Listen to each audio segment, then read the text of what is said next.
Los dragones junto con las sirenas, los licántropos o los vampiros se encuentran entre las criaturas mitológicas más conocidas y populares de todos los tiempos. Las características de los dragones cambian en las diversas partes del mundo, aunque conservan similitudes, como son sus características reptiles, su coraza de escamas y la capacidad de producir fuego desde sus gargantas. Incluso muchas de sus partes eran productos codiciados por reyes, sabios, hechiceros y alquimistas, hasta no hace mucho tiempo. Su aliento, sus escamas, sus huevos, pues mucha gente estaba convencida de su existencia. La creencia indica que dejaron de existir en algún momento de la Edad Media debido a su persecución, y de hecho existen muchos investigadores modernos que intentan hallar pruebas de su existencia real con escasos resultados. La palabra dragón viene del griego dracontos, que significa serpiente, y está asociado a la vigilancia o la protección. Los dragones griegos eran reptiles de gran tamaño que protegían tesoros y que en su mayoría obedecían las órdenes de un mago, un hechicero o un dios. Esta idea la popularizó Artemídoro en el siglo II después de Cristo, pero ya existían precedentes. La idea antigua de la existencia de seres considerados sobrenaturales no necesariamente está en el mundo de la fantasía. Hemos encontrado ya múltiples pruebas de la existencia en el pasado de enormes reptiles sobre la Tierra, que de otra forma también estarían solamente en la imaginación de los escritores de historias de hadas, magos, hechiceros y ciencia ficción. Todos estos hallazgos se convirtieron en la confirmación de las viejas leyendas. Ahora sabemos perfectamente que existen calamares con tamaños entre 12 y 14 metros de longitud. Los griegos no fueron los primeros en mencionar a los dragones, ya existían relatos anteriores de Mesopotamia, China y Egipto. Los primeros dragones eran más parecidos a aves divinas, lo que resulta interesante puesto que los dinosaurios también parecían más aves que reptiles. Con el pasar del tiempo se les fueron atribuyendo detalles más espeluznantes y habilidades mágicas, crestas filosas, corazas de escamas que los cubrían y los hacían casi indestructibles, ojos luminosos, múltiples cabezas, sangre venenosa y corrosiva, pero también fueron símbolo de gran inteligencia y sabiduría. En Oriente, su imagen era más una serpiente con alas, símbolos ambos de sabiduría y divinidad. Así que para Oriente el dragón simbolizaba estas dos características, y además símbolo de trabajo y abundancia. En la tradición Feng Shui, una vivienda se divide en dos sectores, la parte del dragón y la parte del tigre.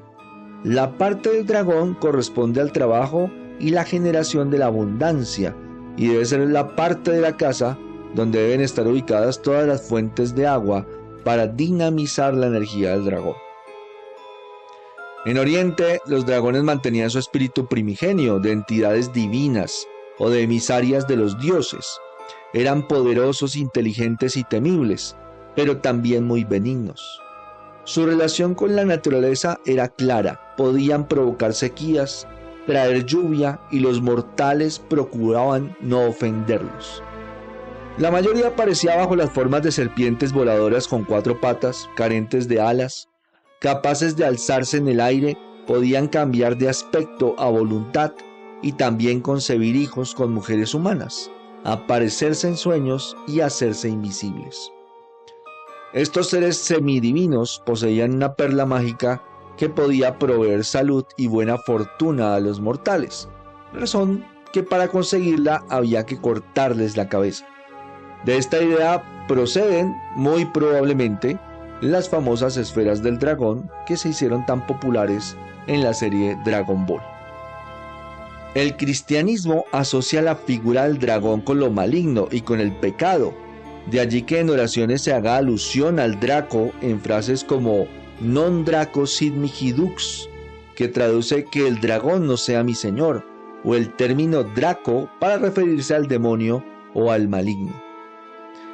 La asociación o el cliché de las doncellas secuestradas por dragones, si bien puede parecer una costumbre patriarcal más, se popularizó con la historia de San Jorge. quien derrotó al dragón de Silene, lugar situado en el norte de África entre Libia y Cartago. Se decía que aquel animal era la encarnación del mal, que podía hipnotizar con la mirada y envenenar con su aliento a toda la población.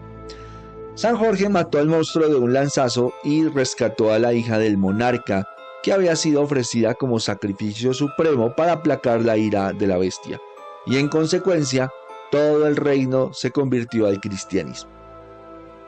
Los dragones eran igual de importantes para los escandinavos, aunque a menudo se confundían con serpientes marinas, una de las pocas cosas que temían aquellos intrépidos navegantes. Si bien estas leyendas marcaron la mentalidad moderna, no fueron las únicas.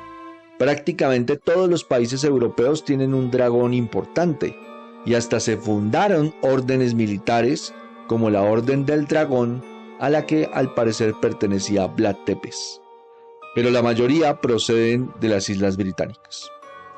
En Oriente los dragones no tenían esa particularidad invencible de las leyendas medievales, sino que tenían debilidades, como que le temían al hierro, que es un temor particularmente asociado con los seres féricos como las hadas. En conclusión, los dragones han sido y seguramente seguirán siendo seres generadores de increíbles historias fantásticas y foco de la admiración de muchos por todo lo que evocan en la profundidad de la creatividad de las mentes humanas. ¿Seres reales de los cuales aún no hemos descubierto vestigios?